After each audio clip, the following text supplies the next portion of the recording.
Like the top 1% of creators, what does their volume actually look like in your experience? Usually around 300 plus per week. No, I know, it's insane. Meet Caleb Ralston. Caleb is a strategist and brand builder for some of the biggest names in business. His breakthrough was back in 2018 when he grew GaryVee's TikTok from 300K to 3.5 million followers in just 3 months, but he didn't stop there. In 2022, he joined Alex and Layla Hormozi's team as content employee number 1, where he grew their audience from 1.2 million to 11.5 million. Caleb just doesn't miss. And now that he's out on his own, he's here to help you. In this episode, you'll learn the content strategy he used for Gary and the Hormozis. I like to use the accordion method.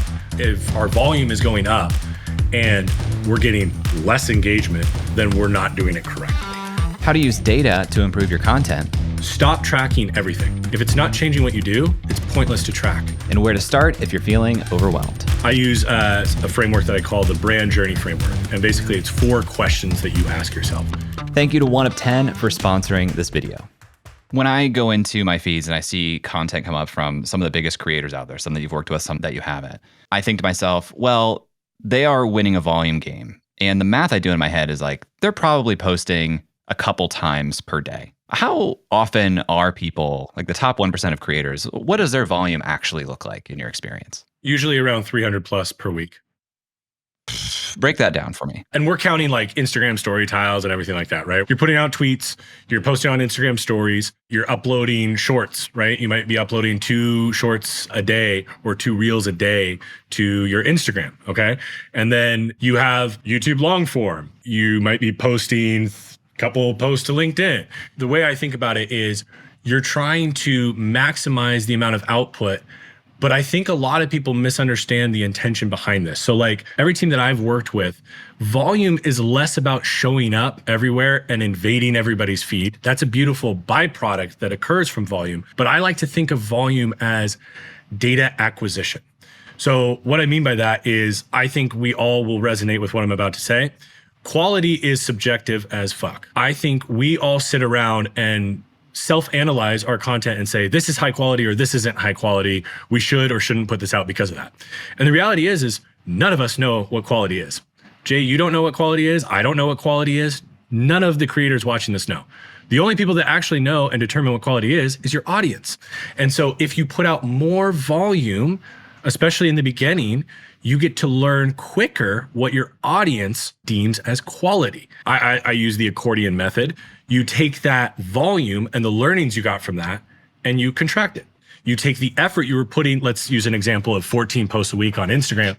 Once you have been posting for, call it 2 months, you're gonna know what your audience is resonating with. Even if you're starting out at the beginning, you'll have videos that all get 199 views and then one got 413. Okay, cool, more of that.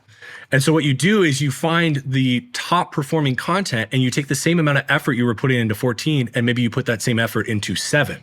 But those 7 posts are more in line with what your audience has said, hey, we like this, we fuck with this, we want more of this. How broad is your aperture to start though? Because what if I am really throwing spaghetti against the wall and I'm really traversing topics and one really goes off and that's not actually something that I want to spend a lot of time creating content around? Is that something you think about or not? I think that this is where you want to start your brand, or if you've already started, you want to do this as soon as possible with more intentionality. So you want to reverse engineer the end goal. I use a framework that I call the brand journey framework. And basically it's 4 questions that you ask yourself. You start with the end in mind, okay? I always like to reverse engineer from goal to today. What is the outcome that I want? Why am I doing this, right? What am I wanting to have happen? The next question is, what would I have to be known for in order for that to happen?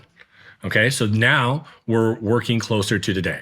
The third question is, what would I have to do in order to be known for the thing, in order for the outcome I desire to occur? And then the final question, which takes us to right now, which is, in order to do those things, what do I have to learn?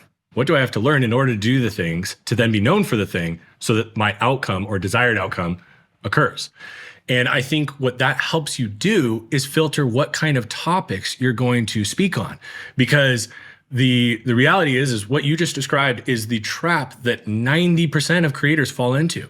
They're just kind of talking about random shit, throwing spaghetti at a wall. Maybe the noodle they really don't care about sticks. And so then they just lean into that, but they build this brand and this expectation with the audience around something that they don't care about. So not only is it not leading towards the economic outcomes potentially that they want, but it's also building a brand around a topic they hate. And so they end up burning out very quickly because they were just doing something with no intention behind it. I love this "what do I want to be known for" question, because I've observed something similar in that at some point, the audience, the people outside of you, need to take control and drive continued awareness of you because they know you for something.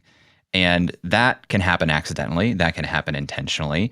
When it happens accidentally and it's something that you don't want to do, that's a bad time. But also sometimes you get known for something that you want to be known for. And then I see a lot of creators just get bored and they're like, this is starting to work. It's taken me 5 years to get here, but now I'm sick of this and I don't want to do it anymore. And that's like the moment, it seems, where they have the most opportunity to actually accelerate and build a real business on this. What's your perspective here? Is it common that people who are intentional and become known for something, that they also just get bored? Jay, I love your questions, man. You are such a thoughtful dude. I think that the industry and all the content gurus have fucked it up for everybody. They say niche down, niche down, niche down. And the reality is yes, that will allow you to grow much faster, for sure. There's no debate there. And a lot of platforms prefer that. But I think what ends up happening is you create this trap, again, where you only talk about this one thing. Let's take it outside of content for a second. Like if you have a partner, girlfriend, wife, if you talk about one thing all the time, they're going to fucking hate you eventually. They're going to get tired of it. And more than likely, you're not going to like yourself either. And I think content is very similar. There is the realities that the platforms prefer you to be a little bit more narrow on your topics. But I think that as a brand, you don't have to be that way. Gary always shared this analogy, and I think it's just incredible. If I show up here on this podcast, I'm going to present myself one way. If I go riding on my Harley with the boys tonight, I'm going to behave slightly differently. And then if I go get brunch tomorrow morning with my mom, okay, cool, slightly different. I'm still Caleb in all of these different scenarios, but I'm going to emphasize different parts of myself and speak differently given the context of where I am. I think brands can show up on social in the exact same way. Every platform allows you to present a different side of yourself. For example, Instagram is one where people can be the most personal, right? With Instagram stories, I think that allows you to speak to different topics and different things. And so what I would encourage people to do is actually figure out several different topics that you speak to. Have 80% of what your content is be about your core thing, and use the other 20 to make yourself an interesting fucking human, right? Whether we love him or hate him, Joe Rogan, I think, is a prime example of this, where he speaks to so many different topics. And so he gives his audience so many at-bats to connect with him, right? If you're into MMA, if you're into conspiracy theories, if you're into human optimization, like all comedy, all these different things. And I think that what you'll find is there are people that listen to him infrequently because they like one topic. And then there's people that like 3 or 4 of the topics he speaks to, and those are the super fans. They don't care about the topic as much as they care about Joe's perspective on the topic. And I think that is the kind of brand that people really truly want to build, because that's one where the audience isn't just consuming your content because the algorithm's feeding it to them. It's that they actually seek it out. So when something changes on TikTok, Instagram, instead of you disappearing and them not giving a shit, they're actually going to go seek you out because they care about your take on whatever. I think that is certainly the brand that people want to build. But if I'm listening to this and I'm getting started and I haven't really gotten any traction or even become known for any particular thing, how wide can how wide can the interest that I have be on these platforms? Is it really plausible to talk about 3 to 5 different things on different platforms and build association with any one particular topic? Well, all brand, in my opinion, or branding is just an intentional pairing of relevant things done consistently. That's why I like to have 80% of my content be around one core subject matter. And the other 20% isn't necessarily where you're a subject matter expert. It's just your interests. So like for me, for example, 80%, like I'm going to start, this is crazy, I'm going to start making content this year. And 80% of it is going to be around brand building and organic content strategies, right? Building teams, everything around that. But then the other 20%, I'm going to talk about hardcore shows and my Harley and all that shit. And I think it's not speaking about Harleys as like a subject matter expert. It's just showing me as a human. I think in the beginning, I recommend people spend more time focusing on that core thing and less about their ancillary interests. And so you can establish credibility by doing that. And I also think that people misunderstand kind of what I mean as far as like, you have to like make content about the Harley. No, I might film shorts of me talking about how to build a media team while I'm riding my Harley. And so it's like a combining of interests rather than solely talking about it.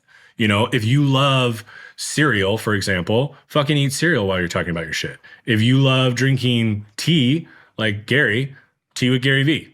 I like the pairing of things. I also think, as a side note, back to your earlier question, this is a way to avoid burnout. It makes content more interesting. Like you see all these motherfuckers out there on the golf course making content. But I actually think it's genius because they're pairing filming content, something that for a lot of people is like anxiety inducing, with something that they enjoy. With a generation of kids coming into adulthood, professional parts of their career, and they've wanted to be YouTubers, I see them starting to create content, but they don't have the lived experience that somebody like a GaryVee, a Hormozi had when they started creating content. What do you say to somebody who knows they want to create content, but they haven't actually like done anything yet? How do I get started in the content world? What should I be doing? I think share your unique perspective on how you are going about learning the thing. You know, you're not the master yet, so share the journey of how you're becoming the master. I truly believe that everyone goes about learning in a unique way. And you and I both know on your way up, you make a lot of mistakes. What I would lean into is sharing those mistakes, helping other people avoid those. And when you learn something that does work, share that as well. And so it's less of a, this is how, and this is what I'm learning. This is what I am seeing right now. And I will update you in 3 months to let you know if this was actually effective or if this was a waste of my time. So it's less of a posturing like an expert and more sharing and being vulnerable. Like, I'm not the expert, but I'm an expert learner and I am really trying my best. And I want to take you on that journey. One of the tools you can use to become an expert learner is today's sponsor, 1 of 10. 1 of 10 is an amazing tool created by an independent team of YouTube strategists to help you come up with better ideas, titles, and thumbnails. It works by finding outlier videos based on the inputs you provide. Let's take a look at how it works. So this is the homepage. Yours will have different videos, but the information is the same. The number to the left of the title is the outlier multiple. It measures how many views this specific video got compared to that channel's average views at the time the video was posted. So a 2x multiplier means the video did twice as well as usual. There's even this filters tab over here where you can filter videos based on the outlier multiple, views, channel subs, video duration, and even long form versus short form. If you like a specific topic, thumbnail, or channel and want to see more like it, just hover over the thumbnail and click one of the boxes. Look at this, a ton of other outliers that are similar to what you just saw. When we're feeling stuck with video ideas or just trying to get outside of our bubble, this is a fantastic place to start the brainstorming process. It allows you to see other formats or ideas that have worked in other niches that you can then adapt to your channel. The 1 of 10 team is making you an offer I can't really believe. They're giving you 30% off forever by using code J. That's 30% off forever by using the code JAY. Thank you to 1 of 10 for sponsoring this video. When I'm thinking back to this point you made about, okay, people really at the top, they're doing somewhere on the level of 400 pieces of content per week. I think to myself, how would I talk about that many things? Talk to me about repetition and repeating yourself and ideas and what level of appetite I have to have for that to play the volume game. Another incredible question. You have to be very comfortable with saying the same shit over and over in different ways. This is why stories are so important, because stories allow you to say or share the same concept in many different scenarios. So that's, in my opinion, the key. Like, the other reality is you're making shit up, right? Like, in order to say new shit, you have to make new shit up. So again, something that Gary, and I'll reference him a lot because I learned so much from that man. Something that he used to say a lot is, I'm going to say the same shit over and over in slightly different ways, because you never know when it's going to hit home for somebody. Okay. And so like, you never know when the analogy, the scenario that you present this concept in is going to hammer home for one person. And if it hammers home for one person, then it's worth it. The way that you create diversity and newness is the scenarios and stories. And so like, there's the whole document, don't create thing. And I think a lot of people interpret that as just having a videographer follow you around. But I actually think it's just documenting the stories that you are living. If you have clients that you're working with, for example, sharing their success stories. And, for a lot of people, they have a community of individuals that they're helping and serving. Well, that's a community of success stories that you have right there. You're probably sharing 4 or 5 core principles, but the way that your audience or your members are putting those principles into action is totally different, right? Especially if they're cross industry. So I think it's leaning in heavily to story. What do you think about repackaging ideas versus literally republishing older content? Does that have a place in your content strategy? I think that less and less it's effective to do like reposting exactly the same. If we were having this conversation 2 years ago, I would tell you repost all your biggest hitters. If you're an artist going on tour, everyone wants to hear your greatest hits. But now we're at a point where I am seeing with a lot of different brands I work with that the platforms are actually penalizing an exact re-upload. And so what I would encourage people to do is either have your team re-edit it or yes, refilm it. Really what I prefer to do is take top performers and figure out kind of like what you said, repackaging them in a way that works correctly for another platform. An example is there was a client that we were working with. They had a quote that they put out on Twitter that went really viral. Then what we did is we were like, okay, cool. This is a signal that the audience really fucks with this. What does the Instagram version of this look like? Well, what we did is we printed the quote and took a photo of it in an aesthetically pleasing environment, okay? And that was their top performing Instagram post in the last 2 years. So that murdered. So then what did we do? Well, we took that cue and we were like, we should make a short on this. Let's just see like if they like this in video form. So we used this exact quote as the hook, and then we had them expand on why they came up with the quote and what the scenario was and blah, blah, blah. And that fucking murdered. It did really well. And so then we were like, well, there's a lot more thought behind this. We could probably make a long form video. So then we created a YouTube video off of it. Now, was it their top performing YouTube video? No, but it was definitely in their top 10. And so this is where I think you can learn from one platform that a concept or a thought is valid and your audience loves it. But then you have to make sure that, back to what we were talking about earlier, you show up contextual to the environment you're in. Instagram is way different than LinkedIn, and LinkedIn is certainly way different than TikTok. And so you need to show up slightly differently in those different scenarios. But to your point, yes, if you have a winning topic or a winning format, you can absolutely repackage it contextual to other platforms. It sounds magical to like publish something, it collects data, and then you have a team on your behalf, seeing that data, analyzing it, ideating on how to use it on other platforms, and kind of leading the charge on that front. Is that typical of the 1% of folks, or are there teams where the main face, the main voice of the platforms is really driving those decisions? Like, I'm trying to contextualize for somebody listening to this. Should that be your job to figure out, hey, this worked, let's apply it to other places? Or is it plausible to hire somebody who is going to do that on your behalf? I think it depends on you, the individual. So if that is something that you love and you're deep in your content and in socials and you understand those nuances, then yes, it should be you. But if that's not your priority and your priority is elsewhere in your business, organization, what have you, then you should hire somebody that complements that. One of the most important things and one of the biggest mistakes a lot of people make is they look at these big creators and they just try to model after them. But that doesn't work, right? Like, it's like if I were, I'm going on a journey where I'm going to get back into lifting for the first time in years. And if day one, I'm like, I'm going to do Ronnie Coleman's routine, I'm fucked. Like, I'm getting injured. Like, it's not going to work, right? And I think the same exists for looking at these big creators and trying to model after them. No, you should reverse engineer your strengths, your preferences, and build it around that rather than what you've seen other people do. There's been people that I've worked for that they drove the ship. And then there's been others that I've worked for where I was doing more of the driving. And I don't think one is right or wrong. I think it is completely dependent on you, the individual. When you're tracking data on some of the best performing posts, Do you have a historical database of like everything that's been posted that you can filter and go back and back and back and like dig into the archives? Or are you doing this on a shorter term basis where you're like, let's look at last week's content, let's look at this last month's content? What's your data storage and tracking look like in one of these operations? Occasionally we'll go into the historic archives, but I do like to look more at like the last 90 days. I think that's it provides a lot more relevancy. As you are very keenly aware, everything's changing constantly on these platforms. And so what was working a year ago, I don't really want to measure against because everything has changed at this point. And as far as tracking data, I have a couple of interesting things here.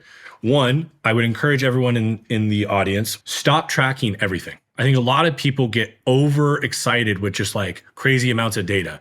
But the reality is if it's not changing what you do, it's pointless to track. Let's be real. Most of us, we look at a big spreadsheet with like 15 data points and we're like, overwhelmed. And we don't know how to interpret it, right? It's completely pointless. It doesn't help in any way, shape, or form. So I would reduce the amount that you're tracking to only metrics that change what you would do, especially when you have a team. You get to this point where people on the team are reporting on performance from different platforms and they'll say things like, this video on Instagram got 100K views, or this tweet got, 1,500 likes. And nobody knows what that actually means, right? Because we don't have an established benchmark. We don't know what normal is. And so we have no idea if that's good or bad. I like to report data on multipliers, outliers. So what I do is I establish a benchmark. Let's say, for example, 100K is our benchmark. If we have a new video that got 150K views, instead of saying 150, I like to say this was a 1.5x outlier. Or on the flip side, if the benchmark is 100K, I like to report on it as this is a 0.5x underperformer, basically. And what this does is this gets everybody, the talent, the team, and anybody on the marketing team or outside of it on the same page, understanding what is actually going on here. And secondly, you can all of a sudden take a very quick look and see what you should stop doing and what you should continue doing. Because I know you've seen this, Jay, like the amount of individuals out there and teams that are posting shit that they know is not going to work, but they've made it, so they're fucking posting it, or they've always done it that way, so they're posting it, is absurd. And what this allows you to do is very quickly look at it and go, why do we keep posting these podcast clips this way? None of them are working. Like, we've only had one that's been above a 1x. Either on your teams or you're auditing a potential client, you see their content and they're consistently doing something that's not working. Does that have a negative impact on how platforms treat their account? If they're posting, but it's just not actually performing well, is there a net negative to bad, quote unquote, content? I don't ever want to get into the weeds of pretending like I know the algorithms and stuff like that. So what I will speak to is the human psychology side of it, which is if you continually post stuff that people don't care about, yes, they will eventually care less about your content. And when they see you pop up, they will be less inclined to stop scrolling and watch your shit. So if I'm in a season of trying to increase output, how do you as a team or as an individual maintain a certain standard of quality when you're kind of stretching yourself to a new level of output that you're trying to reach? I mean, I again look at how the audience is reacting to the content as our measure of quality. If our volume is going up and we're getting less engagement, less impressions, then we're not doing it correctly. And so that's where I like to use the accordion method. So like you can expand the amount you're making, but if you're not seeing anything come from that, well, then I would encourage people. And again, I don't like to say reduce the volume and increase the quality, because then again, we're getting into that subjectiveness. I like to say reduce the volume and increase the effort per piece that you make, right? No matter what, when you're posting, there are outliers. Now, they might be like not super significant, right? It might not be like, 2,000 views, 50K. It might be like 2,000 views, 4,500. Right? But that's where especially in the beginning, that's the information that you have. So that's what you have to go off of. The thing about content today and just social media in general, we're so in it, and just about everybody creates to at least a tiny degree, right? Like they're posting photos to Instagram. And so when they see people at the top of the mountain, they have a sense of confidence, maybe a false confidence, that they understand what it took to make that piece of content because they've done the action a little bit. And so as you're talking about these people coming in and saying, I want to do this thing, I want to build my brand, and you don't think they know what it takes, let's dig into that a little bit. What does it actually take in terms of time, capital? You mentioned privacy, which I think is really interesting. What does it take to operate at that level? Well, it depends on the kind of creator you are. I think a lot of people watching this probably are in the camp of they're doing it themselves, or they have a very small team, 1 or 2 individuals potentially. And I apologize if I'm getting that wrong, but I think, for the individuals who are operating a business, let's say, and they're building a team around them, that's going to be a couple of salaries. And so that's a big cost right there, right? You also have the time that you have to commit not only to filming the content or capturing the content, but coming up with the idea. And I think that's where a lot of people make the mistake, is they don't put a lot of effort into the idea. I believe the idea is a minimum of 80% of the formula. Ideas are where you win, not in the filming or editing. And so I think people don't quite realize that it's not just like, let me grab my phone and film some selfies real quick off top and then just post them. That is totally a good way to get started. But at the top, you're putting a lot more thought into it. You're putting so much effort. Again, like I think you'll probably notice throughout this episode, I really hammer the pre-production side of things. I think a lot of it comes down to that. And then privacy. If you end up becoming a fairly well-known brand online, things change dramatically. And, there's a lot of individuals that have a couple 100,000 followers that still, when they go to major metropolitan cities, they have people noticing them. And there's a lot that people don't realize. Like if you're at a restaurant having dinner with friends and a fan is nearby, I mean, that is an interesting thing. You end up typically being a little bit more thoughtful and intentional with what you're talking about there. And that might sound minor if you're watching this and haven't experienced it, but I myself have not experienced it, but I've been around many who have, and it does change things. It's very interesting. And so there should be a lot of thought into, why am I doing this? What is the outcome that I am wanting to create in building my brand, in creating content online and scaling this thing? Because if you don't have a really good intention behind it, I would argue for a lot of people, it's actually not worth it. If you start working with a creator, let's say they pass your bar of, they seem committed, they seem like they have the resources, they have the pieces in place. You go in day one, what do you start doing to amplify this brand? Typically, it's investing in the team. And so it's looking at, what is the current team structure? Who's doing what? And where do we need to invest in training? I believe a lot has to, especially for those that, and a lot of the people we end up partnering with have a team or are wanting to build a team, right? So I'll speak to that first. I believe the team is everything. I think they are the amplifier of your vision. If you are wanting to be at that top 1%, you can't do it alone. And so I think a lot of teams, unfortunately, operate on a top-down approach where whoever is leading the team is the one that's driving the strategy across the board. But the reality is there's not a person on earth who is the world's best or an expert on all the different platforms. I'm not. But what I am really good at is giving individuals the environment to where they can become experts on one specific platform and help drive the strategy from a bottom-up approach.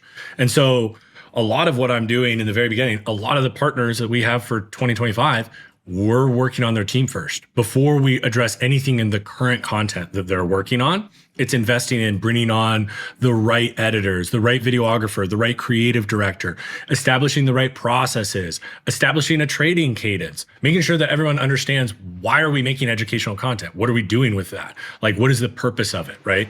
And getting everybody on that same page, understanding that, like, we don't want to make subjective creative calls. We want to make calls informed on data, right? If we're making art, we're doing that on our own time as passion projects. This is creative that converts. And that's what we want to be building. And so I think step one is always evaluating the team. Is there a standard sort of org chart in your mind that you're looking to see? Do we have people to fit these roles? Back to what we were talking about earlier, not really, because I'm always trying to build a team as a reverse engineered system for the individual that we're building around. And so, like, one of the best pieces of advice Gary gave me when I moved on from Vayner was, when you go and do this for other people, don't build what I built, build what they need. Look at what their preferences, their skills are. For example, there are plenty of people that build their brand to a pretty significant level online and never make videos because they don't want to be in video. Well, then the typical org chart of having a videographer and an editor is pointless, right? And so that's where a lot of my counterparts that do this, they're great. They have like kind of a playbook that they run everybody through. And that's a high volume game. And I think that's super smart for that approach. But for me, I don't want to work with a bunch of different partners. I want a very select few that we're building a completely custom system for, because I think that's what actually lasts.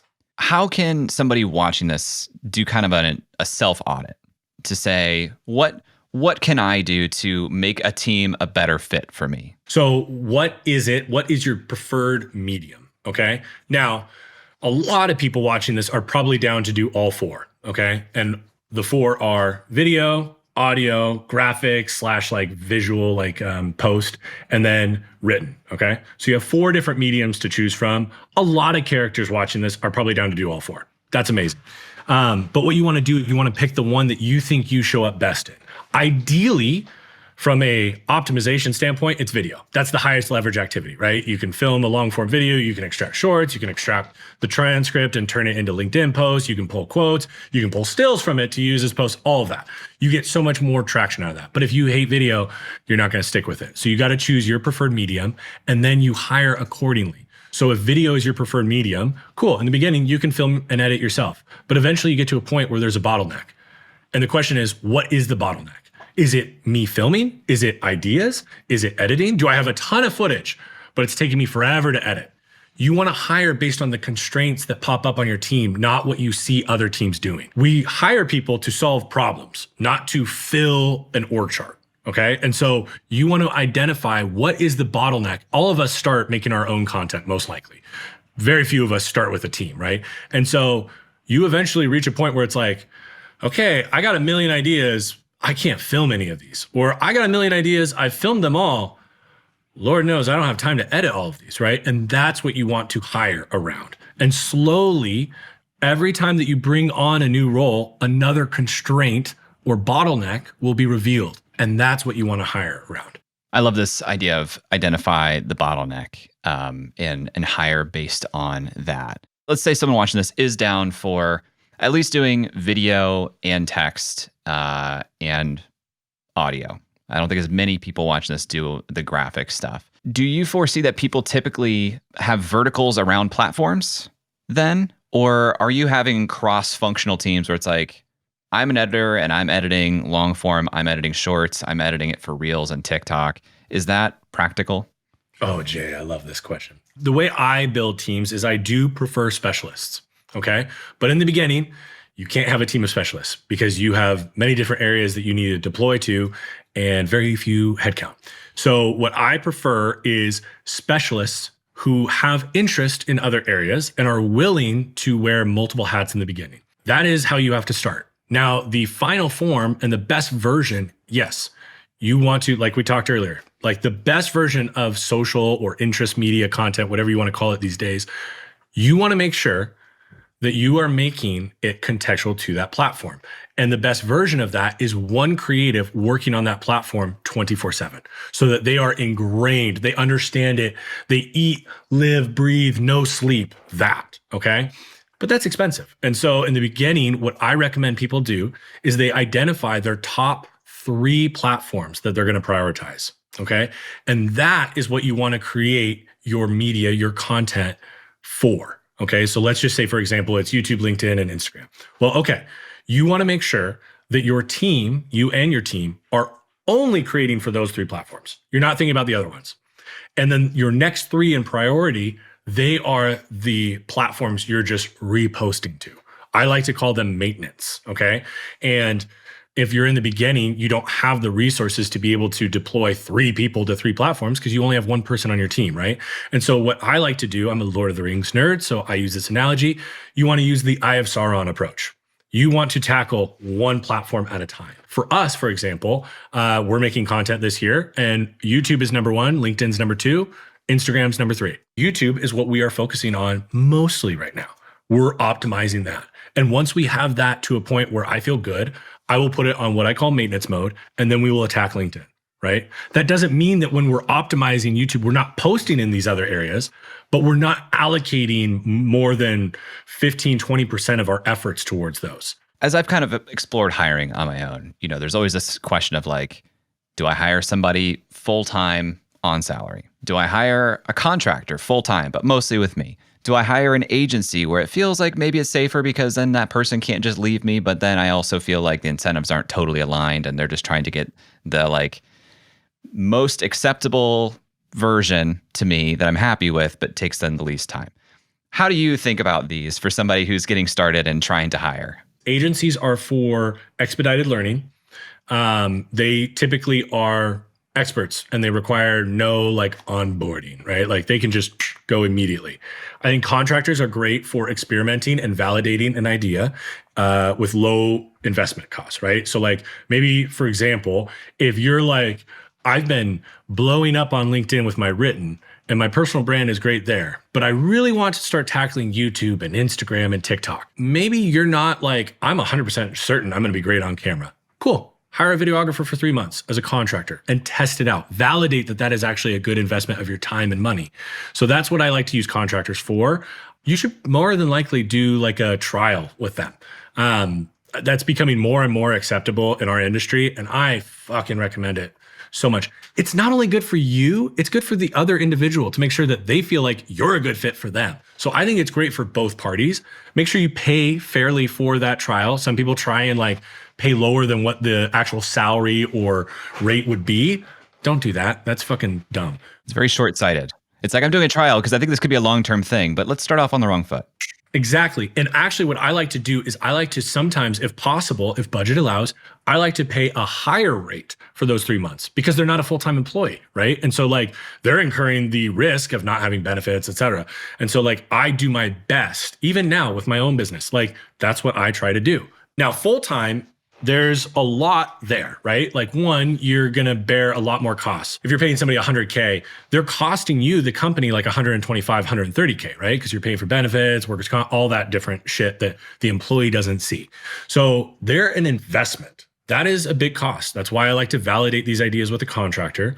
But the beauty of full-time employees is you're able to establish a stronger culture and they have more brand alignment and they're more aligned with their incentives, I should say, are more aligned with where you're wanting to go. The thing that you'll find with agencies more than contractors and full-time is oftentimes they have fairly high turnover on their creatives. And so maybe you get some consistent work for like 2 or 3 weeks, but then the notes that you've been giving, all of a sudden they come back. They keep making the same mistakes because they have a new editor that didn't maybe get everything passed off to them correctly or whatever. That's been my biggest gripe with agencies, right? On contractors, maybe you're not their full-time priority and they might have other brands they're working on, right? And so you don't get that continuity that I like to think of it like discretionary effort, right? Like when they're going on a walk, are they thinking about you or their other clients, right? And then the full-time, there's the beauty because they're working for you and their discretionary efforts going towards you. You're able to spend a lot more time with them. Legally, you can actually require that they're on meetings. Contractors, you can't require to be on, like that's illegal. 99% of you watching this are probably doing that. Look into how you're operating as a side note. You have a lot more power there and a lot more responsibility. Full-time employees, I believe it is your job to invest in them fully. Whenever I hire somebody, I want to know what is their long-term goal. And it's my job to make sure within reason, we're a business and we have things that we have to do, but I want to give you as many opportunities to get closer to that, to gain the skills necessary. If you come in as a video editor saying you want to be a creative director, I want to invest in those opportunities, right? On the contractor side, you're not going to do that. And so you have less investment, but you also have less loyalty. So I think that there's benefits to all of them. We have a project that we're going to be releasing soon where I actually do like a full breakdown and we have like a whole table that you can walk through that basically is a benefit analysis. And it allows you to determine at what stage you're at right now.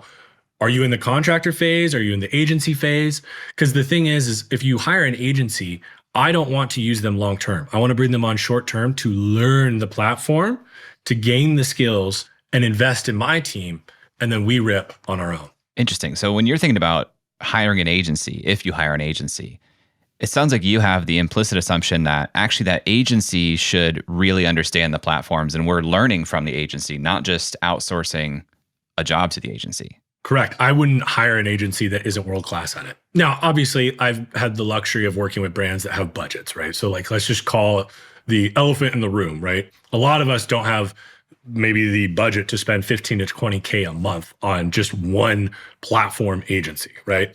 What you want is not a social media agency. Those are dog shit. Sorry if anybody has one of those, but the reality is they're not going to be an expert at any of them, right? And maybe that's all you can get. So cool, do that now. But what you really want is an agency that specializes on one platform. You get so much more out of them. I can tell you from years of experience and spending not thousands, not hundreds, millions of dollars on agencies. You get way more value out of specialized agencies. I'm going to offend people probably, but it's the same as like the social media manager role. I don't hire those because they're a generalist and they don't understand. You know, Jay, like these platforms are evolving so fast, it's impossible for one person to keep up with all of them. And it's the same on the agency side. Yeah, I think a lot of people come to this question of like, do I hire an agency versus a contractor? And they're just thinking, I want the output of like video edited. They're thinking about like, let me take this from raw material to asset and not necessarily asset optimized for a platform.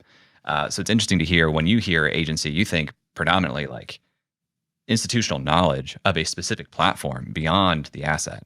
What you're describing is 2015 versus 2025. 2015, it was very valid to be like, I'm going to hire a video production agency that's going to make my content because all the platforms behaved very similarly.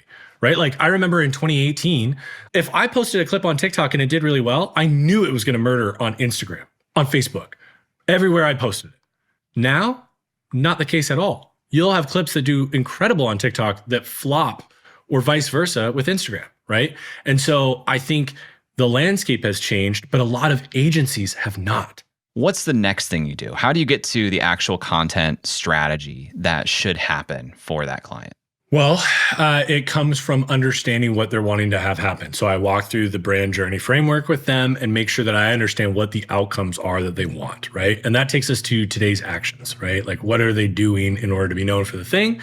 Cool. Well, if that's the case, then we create the strategy around showing them doing it, right? I think we live in a world right now where a lot of people are sitting on their couch talking to a camera, telling you about things. And this is where I think the value of vlogs come in. I think vlogs are not necessarily a width play, they're a depth play, and they show the expertise. And so for a lot of people that I partner with, I emphasize figuring out their version, their formatting of a vlog. Back to what we were talking about earlier with trust and how important trust is. The skepticism in the audience's eyes right now in the world is at an all-time high. Why? Because there's a lot of fucking hucksters out there that are talking shit that they're not actually doing, right? Tons of them on TikTok and YouTube right now. The competitive moat that you can create around yourself is showing yourself in action, showing that you actually do these things.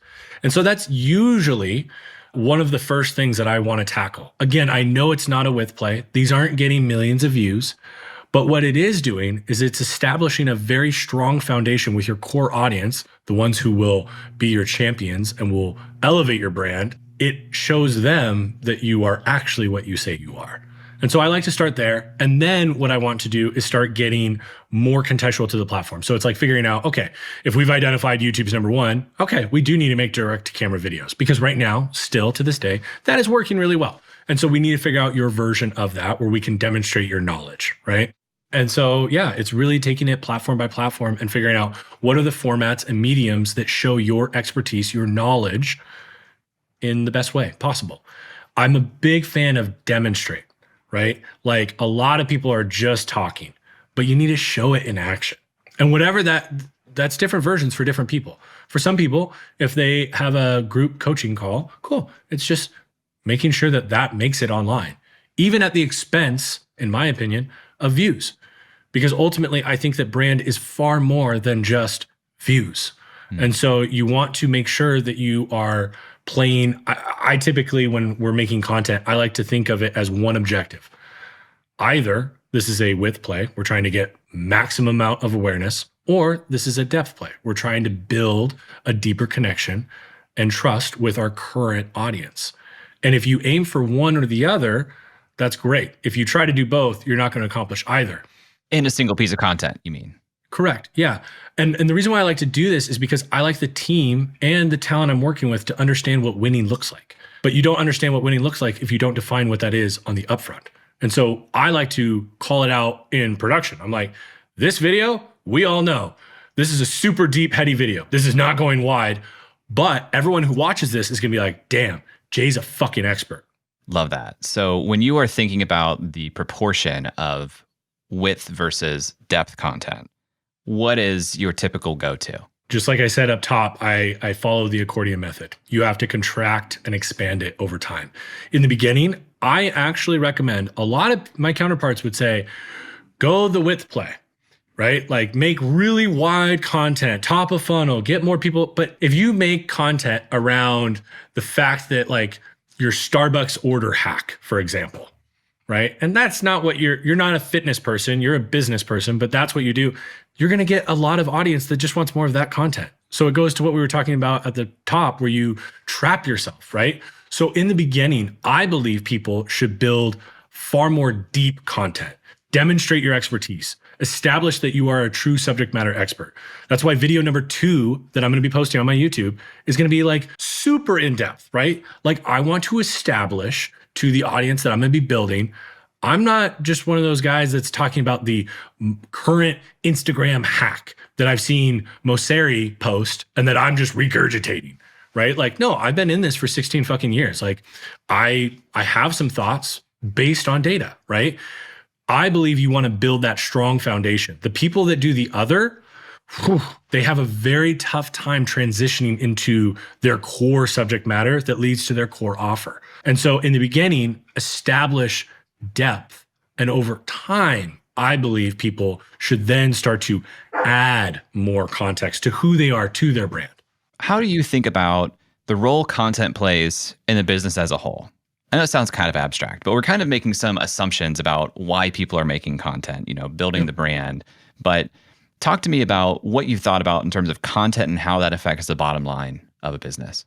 I believe that what you are doing with educational content is you are just trying to scale trust. And trust is the currency that precedes the transaction, okay? Trust is everything. It makes everything move way faster and smoother in business, both on the front end and the back end.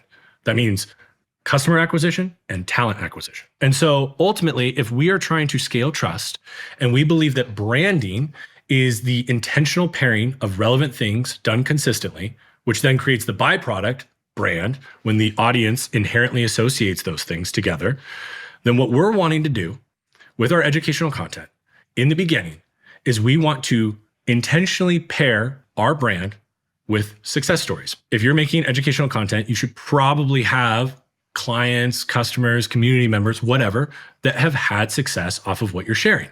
And so what you want to do is your volume, your percentage of content should be overwhelmingly case studies, customer testimonial stories, but not in the boring way that lives 3 tabs deep on your website that nobody watches, in a 2025 contextual way. So what you want to do is you want to share those stories. And what happens is as you do that consistently, your audience will start to associate you with those success stories. And the cool thing that happens there is then they begin to trust what you have to say more. And they go from just passively consuming what you're saying to starting to take action. Education is actually occurring because they're changing their actions. They're no longer doing things the same. And when they do that, they're going to start to get the results. Their desired outcome starts to occur. And when that happens, the intentional pairing changes. They no longer associate you with general success. They start to associate you with their success. And when they associate you with their success, they trust you an immense amount. And what they start to realize is, wow, I get so much more in return for what I invest. Whenever Jay says something, I'm investing my time in consuming it, acting on it, and look at the outcome I get. So then the moment that you make your audience aware of an offer you have, they have an incredible belief that what you're offering is going to give them far more than what they invest in it. And so you're essentially teaching your audience, hey, when I say something, you get far more value acting on it than what you invest. All of a sudden, now your team is no longer trying to do this like woo-woo mysticism and making content. It's like, okay, cool. If we're making educational content, our whole goal is how do we make it easier for the audience to change what they do after consuming this piece of content? When it comes to the offers, where do explicit like calls to action for offers play a role in your content strategy? The best version, and then we can work back to reality, is you never make a right hook in your organic content. We all know, everyone watching this, you all know when you do that, nobody fucking engages. It's a flop every time. It's a lower performer. Every once in a while, I'm sure we've all had that one that worked, but by and large, they don't work. So what did you just do? Well, you just kind of annoyed your audience. Not that bad, but it wasn't a value add. You also took up a valuable posting slot. That's a double loss. What I prefer, and again, this is why I qualify with this is the best case scenario, is you post and you just give in your organic. And then you ask in paid. You retarget your viewers, people who have engaged with your organic content, where you have been providing them value, AKA usefulness, and you ask them there. I have found that is the perfect marriage, and that is the best case scenario. Now, a lot of us don't have budgets for running paid, right? And if that's the case, then yes, you do have to do it. What I recommend you do is you still give immense amounts of value. So my approach to this, because I'm not going to be running paid for the first year probably for Ralston, right? So what I'm doing is in my content, I'm trying to give an overwhelming amount of value. So much so that it's like very clear what people should do, but it's like, wow, for the ones that really want to execute on this, I'm going to need some help. I try to share the knowledge and sell the execution. So I, at the very end, be like, I'm very not salesy. So I'll just say shit like, and if that seems like fucking overwhelming and like a nightmare to execute on, and you're like, Jesus, I don't know if I can do this.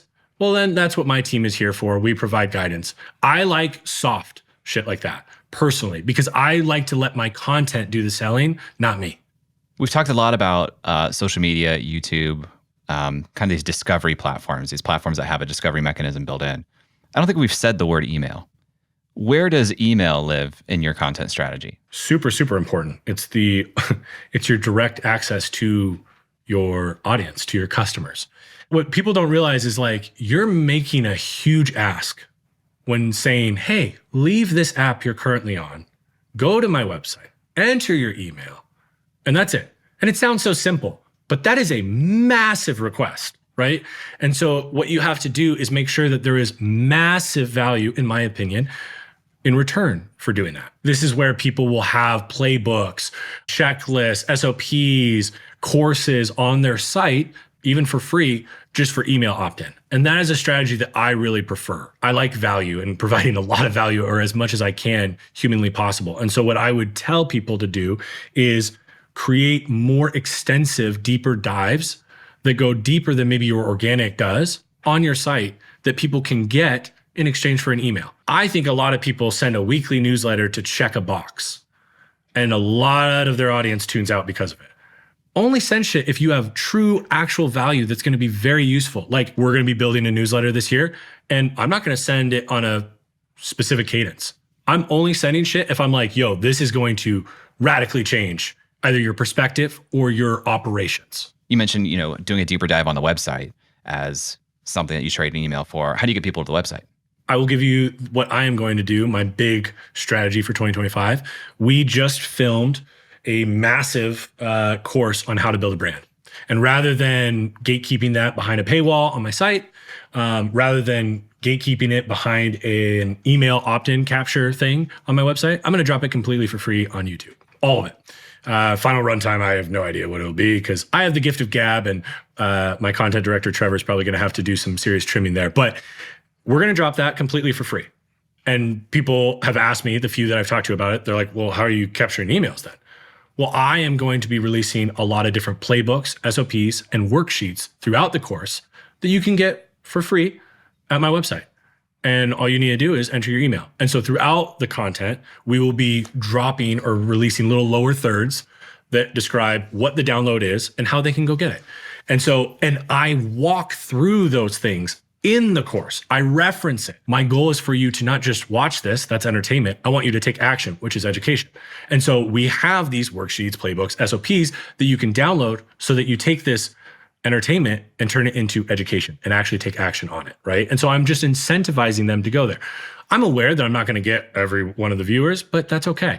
I believe personally that if you provide so much upfront and you don't do kind of the weird, annoying, hacky shit that a lot of people in our space do, I think you stand out and people are more than likely to go because they know that the value is there. You just mentioned your content director, Trevor.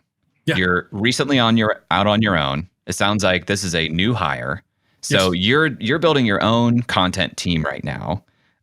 Why did you choose a content director? And also, how did you find somebody that you trusted to do that well? I've worked with Trevor for up to 4 years now. We've worked on different projects together. I trust him implicitly. I've had the opportunity to train him. I want to say I got lucky. Because I don't think most people watching this are going to be in that scenario. But what I definitely did not want to be is the hairdresser with bad hair or the dentist with shitty teeth, right? Like I historically, you called it before we started rolling. Like I haven't even done many podcasts, right? I've made very little content. I've been the guy behind the scenes doing this, right? And I believe this year is the right year for me to start sharing more of my thoughts publicly and my beliefs and my theories. I wanted Trevor because he is multidisciplinary. Okay. So he is very good at filming. He is his best, where he is most skilled is short form. But the dude is a fucking sponge. Okay. And he soaks everything up. He learns so quickly and never makes the same mistake twice. Those are some characteristics for those of you watching, listening, that I would recommend you look for is curiosity, no ego. Like everyone has an ego, so minimal ego, as in they're open to you correcting what they're doing and they don't take it personally. They understand that you're trying to help them get better, right? Number 3 is, well, I said curiosity. I didn't hammer on that. I think like no matter what subject matter you're in, you want somebody that's making your content and leading that initiative that actually cares about what you're talking about.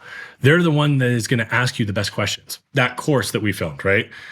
It would have been great if I just sat down and filmed it myself. It was 10 times better because I told Trevor up front, I said, I want you to think through the frame of a skeptic. Think like a troll. What are all the different ways that people could poke holes in what I'm saying? What are the things that you know that I've shared that I didn't mention that you could bring up? And so something I've always tried to do on set, whether I'm the videographer or when I got to the point where I was hiring videographers, is follow-up questions. Like, as you're filming content, you should have your team taking note of like follow-up questions, things that the audience is already asking you in the comments. Just like a good video sales letter overcomes objections for the salespeople, like you should be overcoming objections in your content. These are all things that I'm looking for. The reason why he's a content director is because he is not overseeing just one area. He's building out my entire content system. Like I lean on him. You may resonate with this, Jay. I know what I would tell any partner that we partner with to do. But then when I look at myself, I'm like, what the fuck do I do? Trevor, you got to tell me what you need from me, right? Do we need to shoot photos? Do we need what cadence do we want to post the podcast? Like I'm completely like, when it comes to me, I thought about it. And to me, I was like, this is such a worthwhile investment. I know what this is going to provide, right? And I think also I want to eat my own dog food. If I'm telling people to invest in building out something, I want to also do the same thing and be or lead by example. I heard you say before that one of your tenets in the like editing and revision process is you leave a lot of comments about things you like versus just saying change these things. Yes. And I think that's such a great tip that I definitely don't do as much as I should. Can you speak to why that is important to you when you're giving feedback to your creative teams? First off, editors spend an incredible amount of energy, right? Like they get a big amount on Frame.io, for example. They get 100 revisions. Cool. I'll go and make those. But what they are left wondering for the next video is, well, what did they like that they want me to continue doing? And then they have to spend energy, mental bandwidth, determining what am I going to continue doing, right? I want to eliminate that. I want as much of their energy going to new creative ways to solve problems in the edit, right? Not thinking about what should I continue doing. So one, I want to point out shit that I want them to continue doing so that they know I want that, right? Two, I believe it builds momentum. I prefer, like, whenever I am leaving comments on a video, I'm going to leave more comments about what I like versus what I don't like. Because I also think, I mean, I spent the first 13 years of my career being an editor. I know what it's like. Like, I want to know that my work was good, right? Even on my revisions, I actually believe that the majority of them don't need to take place on this current video. So if it doesn't make or break the video or the brand, and we're at a 7 and this will take it to an 8, if we're talking short form especially, I'll tell them, here's a note. Don't worry about it on this video, do it on the next one. I like the momentum. I don't want to get bogged down because ultimately the majority of those notes, because if they're not brand or video detrimental, they're just a subjective call I'm making. Maybe I want the font to be a little bit bigger, or I want it to be this color or whatever. That's a subjective call. I don't want to fucking debate that. Let's let the audience determine. Now, on long form videos, I do put a little bit more emphasis on getting it up there, mainly because typically in long form, you're putting out less volume, so you have slower feedback cycles. The feedback loop is not as quick as short form. So with short form, it's like, let's do it. And then here's the reality. 30 seconds after your audience watched the video, they've already forgotten about it. So if you re-edit it with those notes in mind next week and post it, nobody knows. And so like that's typically why I like to do that. I just think that this fast tracks editors so much more. And it allows them to feel empowered to spend their energy on innovation rather than duplication. Yeah, I think it feels much more like a collaboration or a partnership too. It's not like, hey, here's this thing that I expect you to do. We're doing it together and I am empowering you to make creative decisions, and I want to recognize and say that I like that, or maybe this didn't come over across the way it should, but calling out stuff that you like specifically, I think is such a great note when you're working with a creative team. I also think that like so many of us override our editors on a creative call. And I think that does a lot of bad things. But the biggest one is that it changes the way that the editor thinks and starts to not allow them to have ownership and agency. And all of a sudden they're just looking to you to solve all their problems. But that's not why you hired them. You didn't hire them for you to do their job, right? When it came to something that we were debating on a video, I almost always default to what the editor wants to do. Again, unless it's brand detrimental. I will share my opinion. I will tell them, no, I don't think this is the right hook. I think this section is. But if you like that hook, let's do it. Let's run it and see who's right. Or the best case scenario, now that we have trial reels, is let's do both versions and run it and let you see whether your call was right or mine was. And as a side note, as the leader, and for all the people that lead a team out here, this is a big kicker. When you're wrong, be the first to admit it. Don't let them go around talking to each other about how, oh, Caleb made the wrong call. I would immediately hop into Slack and be like, look at who's the biggest doofus here today. I told you that this was right, like I'm the big shot, but I was totally wrong. I've heard you say, at least when you're working with the Hormozis, that you guys didn't look at the content other people created as part of your pre-production. Is that true? I want to qualify it by saying, yes, of course we did, but not within our lane. So okay. I don't really like to consume, like with them, for example, I was not consuming business creator content. I like to look at other niches, right? A big one that I like to observe and see trends on and look at packaging formats is any creators on the video game space. I think they do an incredible job of coming up with new packaging formats on YouTube, as an example, right? I like to look at other industries and borrow formats from them. The problem with what majority of people are doing is they look at the top dog in their space and they just duplicate everything. And guess what you will always be? Number 2, tops. And so I think the reason why over the last 3 years, we were the pioneers and everyone was copying us is because we weren't looking at anybody in our fishbowl. I would encourage you consume shit outside of this world, right? And if you're going to consume business content, consume old shit, right? Like books where you're learning so that you can ask better questions or understand business concepts better. But we don't want to be watching all the other business creators on YouTube because then you just look like them. And that's why a lot of the space currently looks the same right now. And the only ones who are actually driving innovation, in my opinion, are the ones that ignore everything in their space and they're looking elsewhere. Let's say that of these 4 types of content you mentioned, of audio, video, text, graphics, let's say I'm equally interested and well-served to any of them. Do you think there are unique opportunities for any particular platform right now, or is that just not the way to think about it? I love this question. And I don't normally like to go into tactics because I think that that's more fishing for people rather than teaching them how to fish. But I will just jump in for a second here. I think LinkedIn is like the platform I'm most interested in right now. Whether you are B2B or not, I do not give a shit. People are now at the point where they're uploading the photo of them and the family in the minivan going on a road trip. Like it is not just like your digital resume anymore, right? It is a true social media platform. It's like Facebook was in 2014. Gary's been saying this for years, and Gary tends to be very early on these things, but it is there right now. There is not another platform that has more true organic reach than LinkedIn. Like Jay, when I comment on your post, all of my connections see that. That's fucking absurd. There's not another platform that's operating that way. So I think the current, as of February 20th, 11:53 a.m. Pacific time, 2025, that is where I see the most opportunity. And it sounds like you're saying that from just a pure supply and demand of content and attention, rather than saying like, I'm interested specifically in video on LinkedIn right now. Well, I mean, they did release the video tab about 7 months ago now. And for the first 3 months, it was dog shit, didn't do anything. And for the last 4 months, I've been noticing every month it's increasing in value. So I do think that like video tab is very crucial. And so I do think that there's an opportunity there. I would say it's not the medium that is the opportunity on LinkedIn. I think it's showing up as a fucking human. Yeah. 99% of people that are posting are using ChatGPT prompts to make their content, and they all sound like robots and exactly the same.